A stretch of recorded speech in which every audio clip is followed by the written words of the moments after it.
রোজ রোজ নিত্যদিনের কাজের মধ্যে একটা কাজ কিন্তু আমার আজকে তাড়াতাড়ি হয়েছে, সেটা হচ্ছে মুড়ি খাবার বানানো। তো মুড়ি খাবার আমি সাধারণত সেভাবে বানাই না, কিন্তু এখন বাবাই আছে না, তার জন্য কিন্তু মুড়ি খাবারটা বানাতে হয়। যাই হোক বন্ধুরা, আজকে মুড়ি খাবার বানিয়েছি একটা অন্যরকম জিনিস। কি বলবো, কি বলা হয় ওটাকে সেটা কিন্তু বুঝতে পারি না। ওটা বলবো আলুর চপ না আলুর বেগনি, কি বলবো ওটাতেই আমার বোঝা মুশকিল। আজকে বানিয়েছি, দেখো তোমাদেরকে আমি বলে দিচ্ছি, মানে আলুটাকে গোল গোল করে কেটে ওটা বেসনে ডুবিয়ে তেলের মধ্যে ছেড়ে দিয়ে, এবারে এটাকে কি বলা হয় সেটা কিন্তু আমি একদমই বুঝতে পারি না। তোমরা যদি জেনে থাকো, বুঝতে পারো, তাহলে কিন্তু কমেন্ট করে জানিও। বন্ধুরা, আমাদের ফুল গাছে কত সুন্দর ফুল ধরেছে। দেখো বন্ধুরা, এটা গরু, আমাদের চাঁদনি গরু। একবার মারতে আসে চাঁদনি।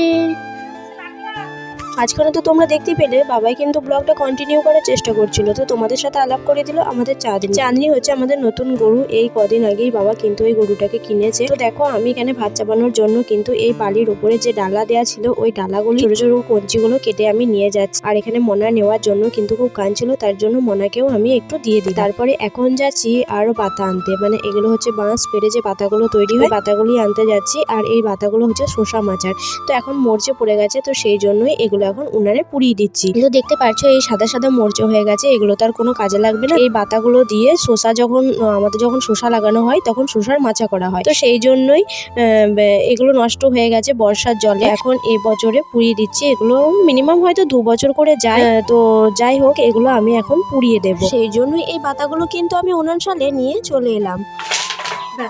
দেখো বন্ধুরা, ঘুরতে তারপর এদিকে দেখো, আমি কিন্তু উনান ধরাতে বসে পড়েছি। আর আমার একটা সিক্রেট কি হলো জানো তো, উনান ধরায় তোমাদেরকে একটা টোটকা বলে দিই। উনান ধরানোর জন্য কোনো কেরোসিন তেলের কিন্তু প্রয়োজন হয় না, এই চিকচিকি দিয়ে কিন্তু উনুন ধরানো যায়। খুব ভালো উপায় কিন্তু এটা। একবার যদি চিকচিকিতে আগুন ধরে দিয়ে, হাতটা কিন্তু সামলে নিতে হবে। হাতটা যদি না সামলে নেওয়া হয় তাহলে কিন্তু এই চিকচিকির এক ফোঁটা চিকচিকি গলে যদি হাতের উপরে পড়ে না, তাহলে সঙ্গে সঙ্গে ফোসকা উঠে যাবে। যাই হোক, আমার কিন্তু প্রথম এরকম হয়তো চিকচিকি আমার গলে হাতের উপরে পড়েছে, 2-3 বার পড়েছে। তারপরে কিন্তু আমি সাবধানে করতে করতে এখন প্রায় অভ্যাস হয়ে গেছে। আর দেখছো উনুনটা কেমন দাও দাও করে জ্বললো। আমি কিন্তু এখানে কোনো কেরোসিন তেল ইউজ করিনি, তোমরা তো দেখতেই পেলে। তারপর ভাতের হাঁড়িটা বসিয়ে দিলাম। এদিকে দেখো, চালও কিন্তু আমি ধুয়ে নিয়ে চলে এসেছি। সরি, চাল কেন বললাম, চাল আলু দুজনাকে একসাথে কিন্তু ধুয়ে নিয়ে এসেছি। এদিকে দেখো, আমি যদি হাঁড়ির ভেতরে একা চালকে দিয়ে দিই, তখন গরম জলের ভেতরে ফুটে চাল তখন আলুকে গাল দেবে। তো সেই জন্য আমি কিন্তু চাল আলুকে একসাথে গরম জলে ফোটানোর জন্য দিয়ে দিয়েছি, মানে কেউ কারোর সাথে হয়তো রাগ করতে পারবে না। আচ্ছা বন্ধুরা, তোমরা একটু কমেন্ট করে জানাবে তো আমি এই কাজটা ঠিক করলাম কি ভুল করলাম। চলো বন্ধুরা, এখন দেখে আসি মনা কোথায় গেল। তো মনাকে তো দেখতে পাচ্ছি না। তারপর বাইরে বেরিয়ে এসে দেখি ঘরের পান্দারে ঘুরে বেড়াচ্ছে। তো বদমাসটাকে চলো তুলে নিয়ে যায়, আর বাবাই তোমাদেরকে কোথায় যেন একটা নিয়ে যাবে। দেখো বন্ধুরা, এখানে একটা দিদা আছে, দিদার কাছ থেকে আমি কটা ফুলের চারা নেবো। তো চলো তোমাদেরকে দেখাই।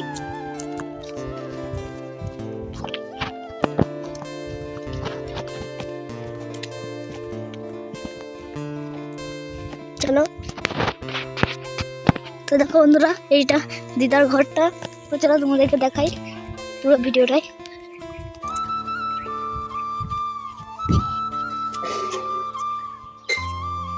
যাই হোক বন্ধুরা, তোমরা তো দেখিয়ে এলে যে বাবাই তোমাদেরকে কোথায় নিয়ে গিয়েছিল। বাবাই নিয়ে গিয়েছিল একটা কাকিমাদের বাড়ি। তো বাবাই একটা উদ্দেশ্যে গিয়েছিল যে ফুল চারা আনতে যাবে। তো ওখানে গিয়ে হয়তো ওর লজ্জা লেগেছে, তার জন্য কিন্তু আর ভিডিওটা করতে পারিনি। তারপরে এসে আমাকে বলছে, মামি কিন্তু আমি ভিডিওটা করতে পারিনি।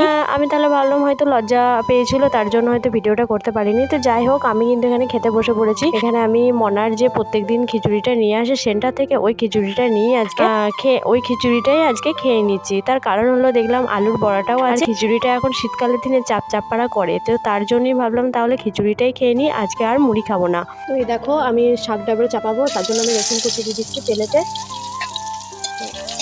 ভালো করে একটু নেড়ে দিচ্ছি। আর শাকটাকে ধুয়ে নিয়ে চলে এসেছি।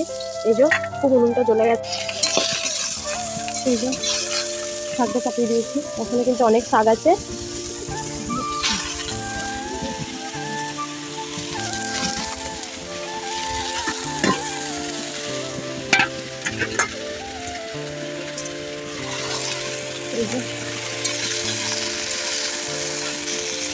আর ভাতটা এই যে ঢাকা দিয়ে দিচ্ছি পাশে, শাকটা চাপিয়ে দিয়েছি।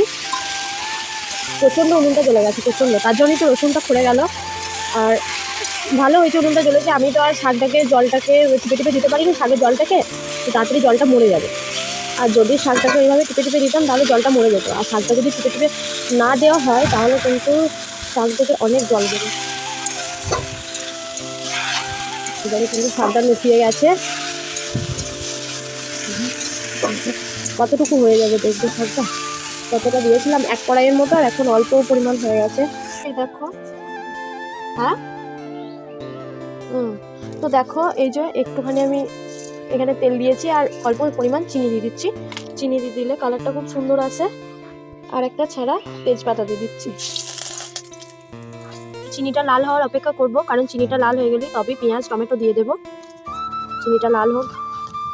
চিনিটা লাল হয়ে গেছে, এরপর আমি পেঁয়াজগুলো দিয়ে দিচ্ছি।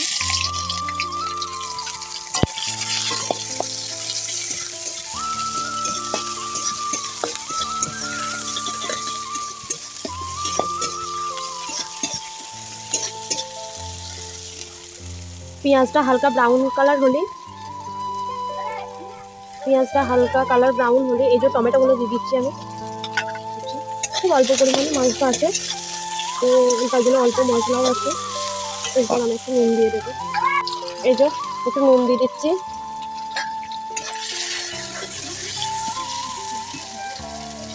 মশলাটা দিয়ে দিলাম।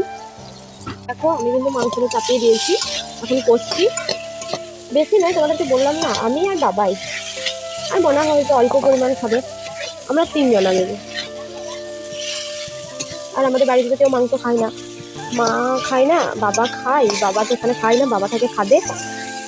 আমাদের এখানে বালি খাদান আছে, বলি না দামোদর নদী আছে, দামোদর নদীতে বালি খাদান আছে। বালি খাদানে বাবা ওখানে রান্না করে আর ওখানেই খাওয়া দাওয়া করে 4 বেলায়। আমার আর বাবাই রান্না। এখন কষানো হয়ে গেছে, এরপর আমি জল দিয়ে দিচ্ছি।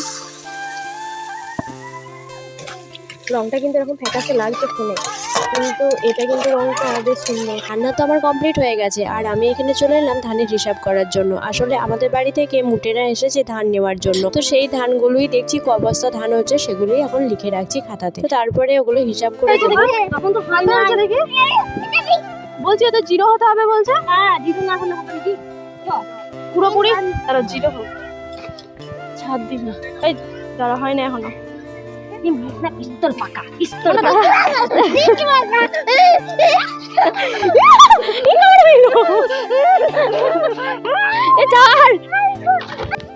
48 খাও নাই বলে, নাহলে হয়ে যাবে নাও। এরা ওদিকে আমাদের ধানগুলো নিয়ে যাচ্ছে, আর এদিকে আমাদের হুল্লোড় পড়েছে ওজন হওয়ার, কে কত কেজি ওজন হয়। আমি ওজন করলাম, আমার ওজন হয়েছে 50 আর মায়ের ওজন হয়েছে 48। হিসাবটা হয়ে গেছে কিন্তু। আমি ভাত খাইয়ে দিচ্ছি। আজকে রান্না করেছি শাক ভাজা, আলু ভাতে, মাংসের ঝোল। এই যে মনাকে দিচ্ছি, মনা খাচ্ছে। এখনো স্নান করানো হয়নি ওকে, আমি খাইয়ে দাইয়ে স্নান করাবো। আর ওখানে বাবাই খাচ্ছে। ওটা খাবে না? এই যে, আর আজকে কার্টুন দেখেনি, ওই যে কার্টুন দেখছে টিভিতে কার্টুন দেখছে। কি হচ্ছে জানো, সেই ছোটোবেলাকার কার্টুনটা মাইটি রাজু হচ্ছে। এই কার্টুনটা জানো তো আমিও দেখতাম, তাই এই কার্টুনটা দেখতে দেখতে অনেক কিছু ছোটোবেলাকার কথা মনে পড়ছে। সেই স্কুল লাইফটা কিন্তু খুব সুন্দর ছিল, এই স্কুল লাইফটা এখন কিন্তু আমি খুব মিস করছি। গরম জল চাপিয়ে দিয়েছি, মনা আর বাবা এই দুজনে মিলে এখান থেকে নেবে। গরম জলটা ফুটে যাক, চলো চানটা করে দিই। গরম জলটা করি, মনাকে কিন্তু আমি ছাদে স্নান করাতে নিয়ে চলে এলাম। আর দেখো এখানে মনাকে কিন্তু আমি ছাদে স্নান করিয়ে দিচ্ছি। আর তোমরা তো জানো, যারা যারা আমার রেগুলার ভিডিও দেখো, মনাকে কিন্তু আমি ছাদেই ওকে স্নান করাই। আর নিচে আমাদের খুবই ঠান্ডা, তার জন্য কিন্তু ওই নিচেতে স্নান করাতে পারি না, মানে ছায়া। তারপর মনাকে স্নান করানোর পর আমিও বসে পড়েছি খাওয়ার জন্য। তো তোমরাও চলে এসো, দেরি করো না। বন্ধুরা আজকের ভিডিওটা এই পর্যন্তই, আবারও দেখাবে নেক্সট ভিডিওতে। সবাই ভালো থেকো, সুস্থ থেকো, সাবধানে থেকো।